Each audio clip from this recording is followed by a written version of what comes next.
बच्चों, तो स्वागत है आपका अपने ही चैनल एनफ्यूज एकेडमी में। और आज हम नंबर सिस्टम से आपको मैं एक चीज बताने वाला हूं कि पिछले वाले लेक्चर में हमने ये पढ़ा था कि किन्हीं दो रैशनल नंबर के बीच में एक रैशनल नंबर निकालना।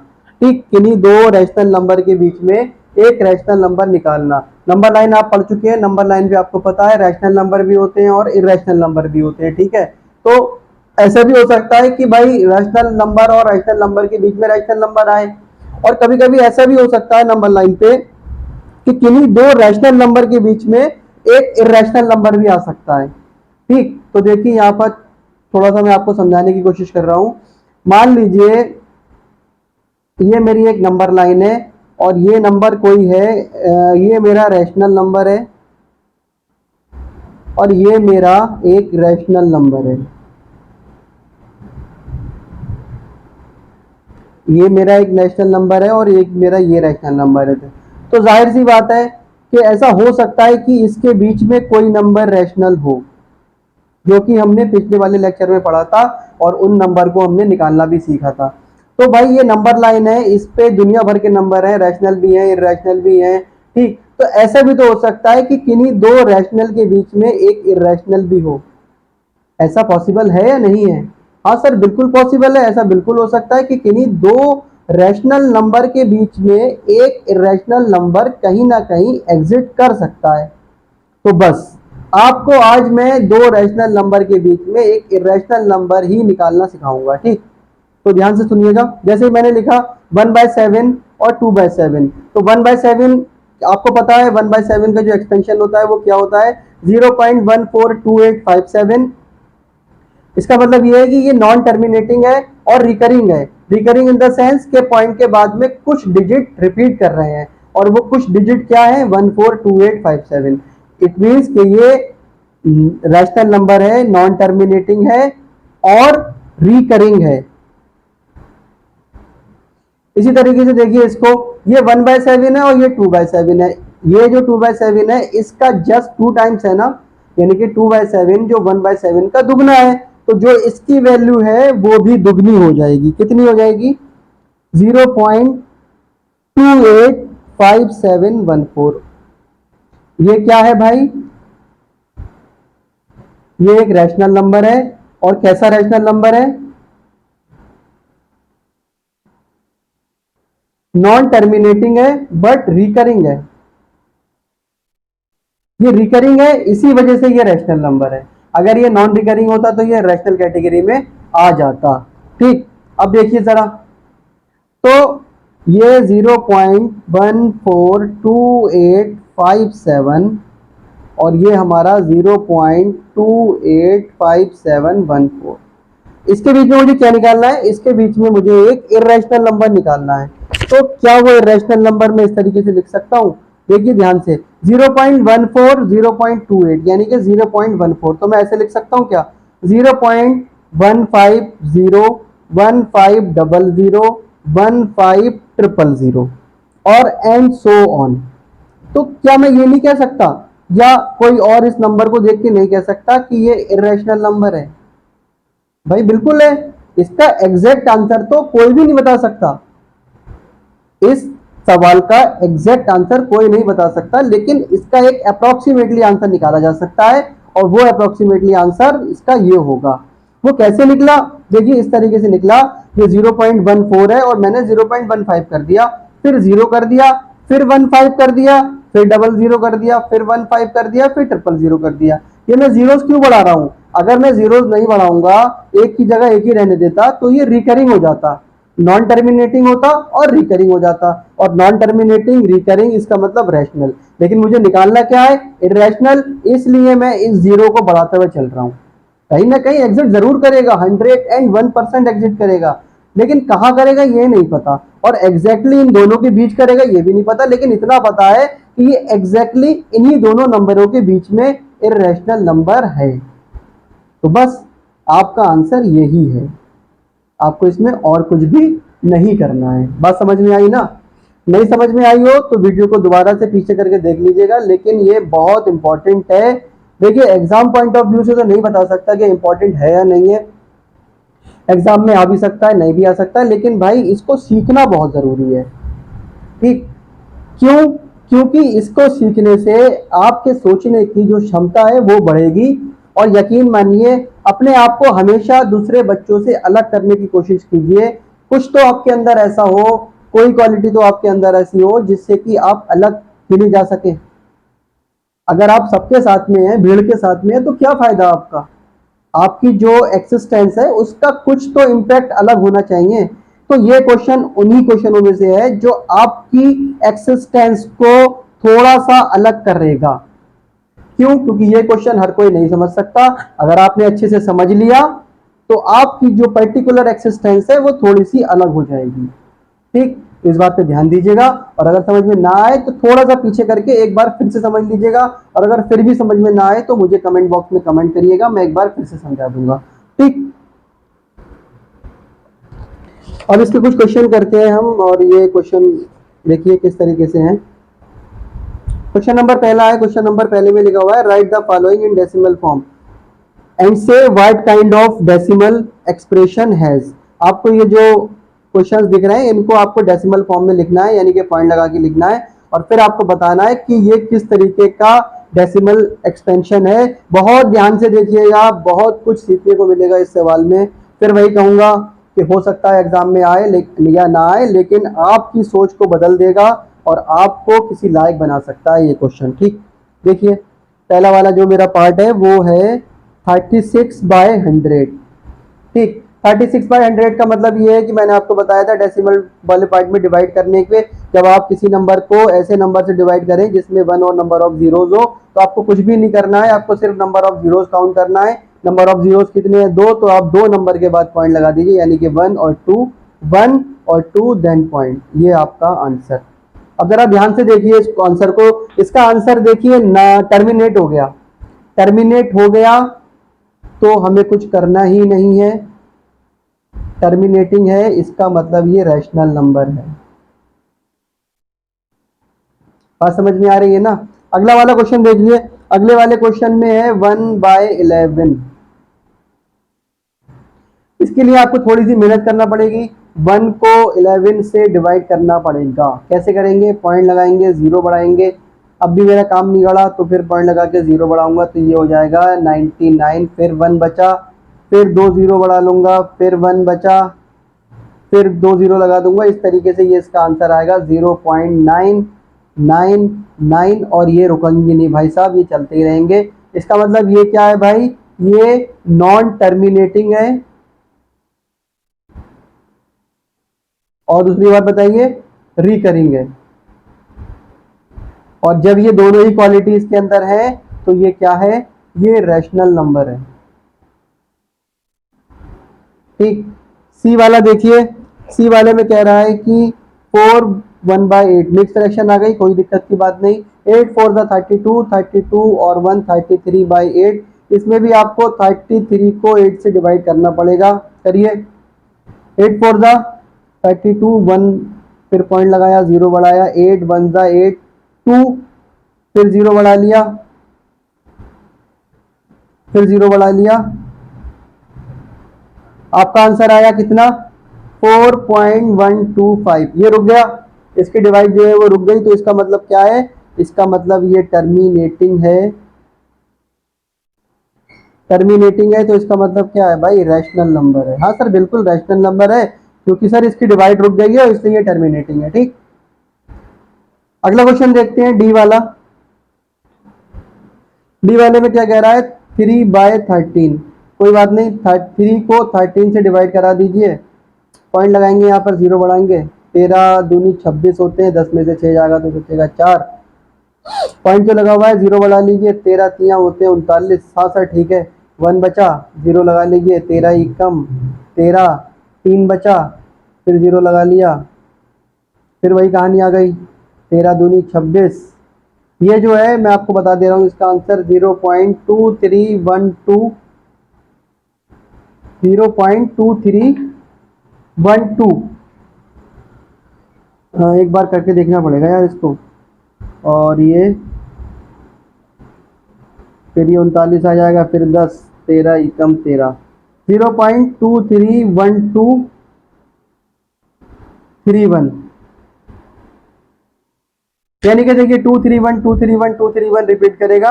इसका मतलब क्या है, ये नॉन टर्मिनेटिंग है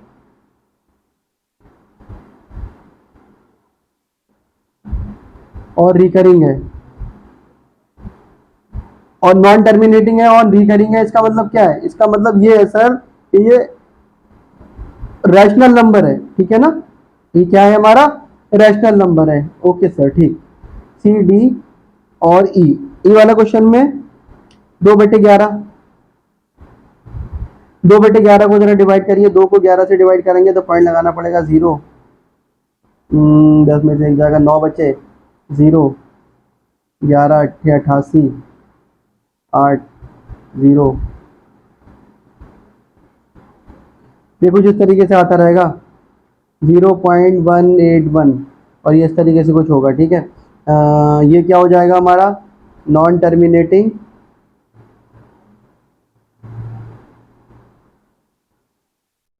और रिकरिंग। एक मिनट थोड़ा सा रुकिए, मैं इसके आंसर चेक कर लेता हूँ, कहीं आंसर में कोई गड़बड़ ना हो।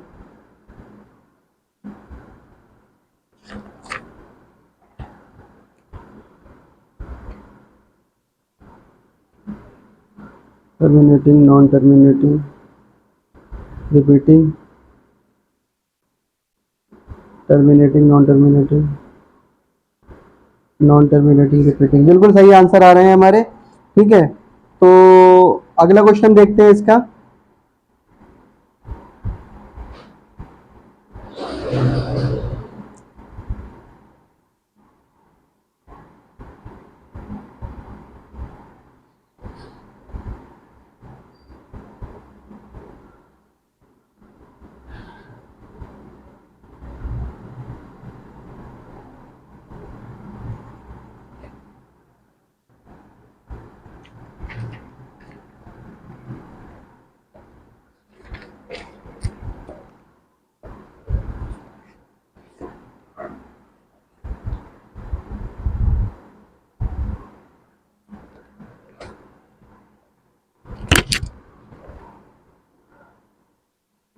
अगला क्वेश्चन ये कह रहा है कि यू नो दैट, आप जानते हैं कि 1/7 इक्वल टू 0.142857। आपको पता है 0.142857 पे बार लगा हुआ है, यानी कि ये जो डिवाइड है इसका मतलब ये नॉन टर्मिनेटिंग है, रिकरिंग है।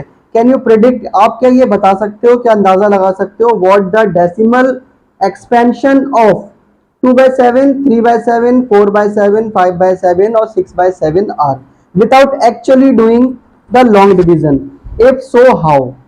आपको ये बताना है कि 1/7 बराबर इतना है, तो 2/7, 3/7, 4/7, 5/7, 6/7 ये किस तरीके का डेसिमल एक्सपेंशन होगा, आपको इसके अंदर डिवाइड करके नहीं देखना है, और आप इसको कैसे करोगे। ठीक, बहुत ही आसान क्वेश्चन है, कर लेते हैं इसको।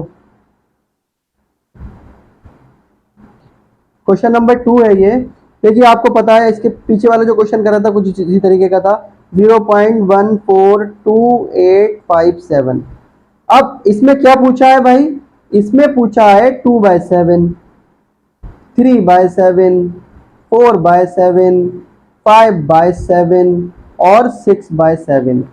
तो अब आप ध्यान से देखिए, ये 1/7 है, ये 2/7 है, तो क्या ये डेसिमल एक्सपेंशन, क्या ये फ्रैक्शन इस फ्रैक्शन का जस्ट 2 टाइम्स नहीं है, क्या ये फ्रैक्शन इस फ्रैक्शन का 3 टाइम्स नहीं है, क्या ये फ्रैक्शन इस फ्रैक्शन का 4 टाइम्स नहीं है, क्या ये फ्रैक्शन इस फ्रैक्शन का 5 टाइम्स नहीं है, क्या ये फ्रैक्शन इस फ्रैक्शन का 6 टाइम्स नहीं है। हाँ सर बिल्कुल है, आपको पता है ना भाई, 2/7 मैंने अभी क्या निकाला था, 0.28574 निकाला था। इसी तरीके से 3 वाला आ जाएगा, इसी तरीके से 4 वाला आ जाएगा। ठीक, तो आपका आंसर क्या होना चाहिए, आपका आंसर ये होना चाहिए कि सिंस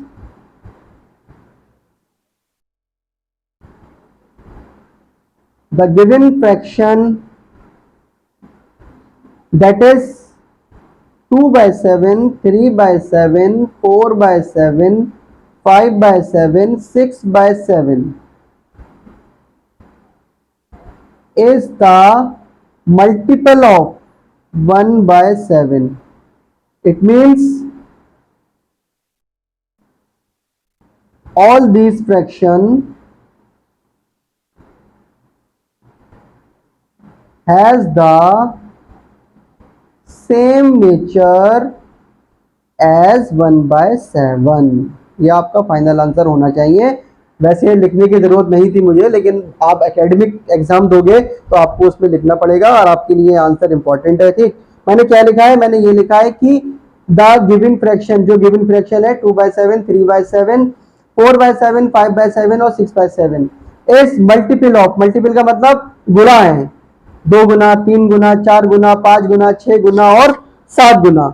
इट मीन्स इसका मतलब ये है कि ऑल दीज फ्रैक्शन, ये सारे fraction has the same nature, मतलब इन सब का नेचर 1/7 की तरह है। ठीक, मैंने सिर्फ इसके अंदर इतना ही लिखा है। देखिए भाई, ये क्वेश्चन मैं आपको करा चुका हूं, लेकिन एक बार फिर कराऊंगा। Express the following, express the following in the form of P upon Q where P and Q are integers and Q not equal to 0। ठीक, थर्ड वाला क्वेश्चन देखिए, आपको क्या करना है, मैं इसमें सिर्फ आपको एक क्वेश्चन करा देता हूं, एक नहीं टोटल 2 क्वेश्चन कराऊंगा आपको इसके अंदर। पहला वाला क्वेश्चन है 0.6, आपको इसको P अपॉन Q की फॉर्म में लिखना है। कराया था मैंने, एक बार फिर करा रहा हूं। ठीक, और इस पे लगा हुआ है बार। ठीक, इस पे लगा हुआ है बार, बार लगा हुआ है। हमें पता है कि ये रेशनल नंबर है, लेकिन हमें इसको फिर भी प्रूफ करना है रेशनल नंबर है। और ये कैसे प्रूफ होगा, ये इस तरीके से प्रूफ होगा कि रेशनल नंबर को हम P अपॉन Q की फॉर्म में लिख सकते हैं। ठीक है, कर लेते हैं। इसके लिए क्या करा था हमने बेटा, सर हमने इसके लिए ये किया था कि हमने इसको x के बराबर मान लिया था। बिल्कुल ठीक है, आपने बिल्कुल सही कहा, और मैंने इसको 2 अंक और लिख दिए। ठीक, अब मैंने क्या कहा था आपसे, मैंने ये कहा था बेटा कि आप इसके अंदर पॉइंट को देखिए और पॉइंट के बाद में देखिए कितने नंबर रिपीट हो रहे हैं। सर इसके अंदर सिर्फ 6 एक ऐसा नंबर है जो रिपीट हो रहा है, तो जितने नंबर पॉइंट के बाद रिपीट होंगे 1 के बाद, उतने जीरो से आपको क्या कराना है, गुणा कराना है, आपको मल्टीप्लाई कराना है दोनों साइड, इधर भी और इधर भी। जब आप इधर मल्टीप्लाई कराओगे तो ये हो जाएगा 10 इंटू एक्स, और जब आप इधर मल्टीप्लाई कराओगे तो ये हो जाएगा आपका 0.66। ठीक, 10 की x से मल्टीप्लाई कराओगे 10x हो जाएगा। और अब ये नंबर आ गया डेसिमल वाला, इसकी मल्टीप्लाई हो रही है 1 और नंबर ऑफ जीरोज से। कितने नंबर ऑफ जीरोज है, एक, तो पॉइंट जो है वो एक डिजिट आगे शिफ्ट कर जाएगा, यानी कि ये हो जाएगा मेरा 6.66। ये 2 मैंने 6 इस मारे लिखे हैं, इसके आगे तो अनगिनत 6 है, मैं कितने भी लिख सकता हूँ।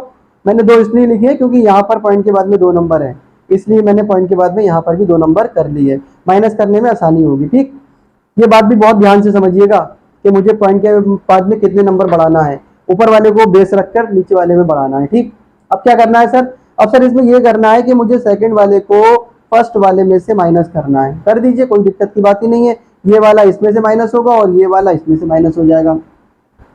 10x माइनस के x इक्वल टू 6.66 माइनस के 0.66। ठीक, समझ में आया बेटा? हाँ सर समझ में आया। 10x में से x जाएगा तो 9x बचेगा, इक्वल टू ये क्या बचेगा हमारा, 6.66 में से 0.66 निकालोगे तो आपको बचेगा 6।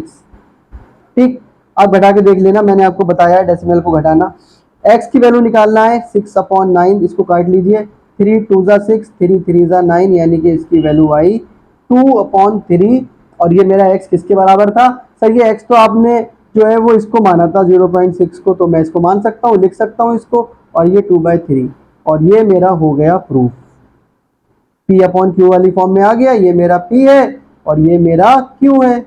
जब P अपॉन Q वाली फॉर्म में आ गया, इट मीन्स कि ये रैशनल नंबर है। ठीक, अगला क्वेश्चन देखते हैं। अगला क्वेश्चन बहुत ही धमाकेदार क्वेश्चन है, बढ़िया क्वेश्चन है। Question number B 0.47। अब आप ध्यान से देखिए, ये जो बार लगा हुआ है ये सिर्फ 7 के ऊपर है, ना कि 4 के ऊपर भी है। ये बार सिर्फ 7 के ऊपर है, ना कि 4 के ऊपर भी है। तो मैंने आपको बताया था, सबसे पहले आपको वही करना है, x बराबर 0.477। 2 बार लिख लीजिए, कोई फर्क नहीं पड़ेगा। अब देखिए इसमें क्या नया है, इसमें ये नया है कि पॉइंट के बाद में तुरंत ही नंबर रिपीट नहीं कर रहे हैं, एक डिजिट के बाद में नंबर रिपीट करना शुरू कर रहे हैं। तो हमें इसको कैसा बनाना है, हमें सर इसको ऐसा बनाना है कि पॉइंट के तुरंत बाद नंबर रिपीट करें। पॉइंट के तुरंत बाद नंबर रिपीट कैसे करेंगे सर, वो ऐसे करेंगे कि अगर मैं पॉइंट को उठा के यहाँ ले आऊँ, पॉइंट को मैं उठा के राइट से एक डिजिट आगे ले आऊँ, और पॉइंट एक डिजिट राइट से आगे कैसे आएगा? 10 से गुणा कराने पर। बात समझ में आ रही है ना? तो यहाँ पे किया, अब 10 से जब गुणा कराएंगे ये हो जाएगा 10x और ये पॉइंट उठ के यहाँ आ जाएगा और ये हो जाएगा 4.77। अब ये हो गई क्वेश्चन नंबर 1। अब आप क्या कीजिए, देखिए पॉइंट के बाद में कितने नंबर रिपीट कर रहा है? सर पॉइंट के बाद में सिर्फ एक ही नंबर रिपीट कर रहा है, वो है 7। तो मुझे फिर 10 से मल्टीप्लाई कराना पड़ेगा।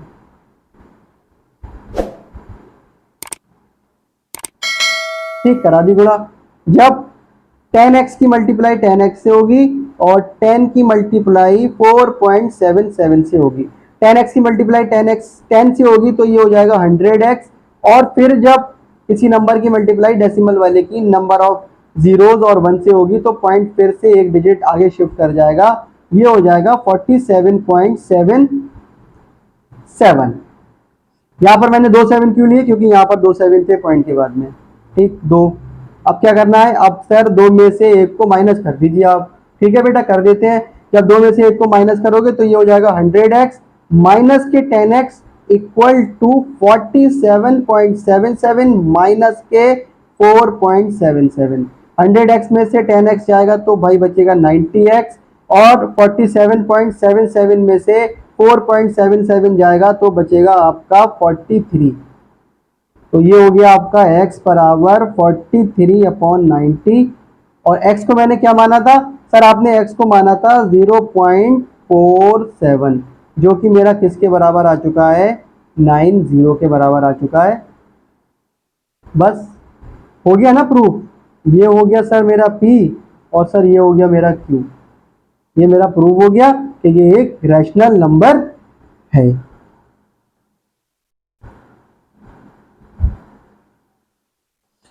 तो ये वाला वीडियो हम यही खत्म करते हैं। अगर लेक्चर में कोई डाउट हो तो पूछिएगा, और अगर वीडियो अच्छी लगे तो लाइक और शेयर करना ना भूलें। Thank you.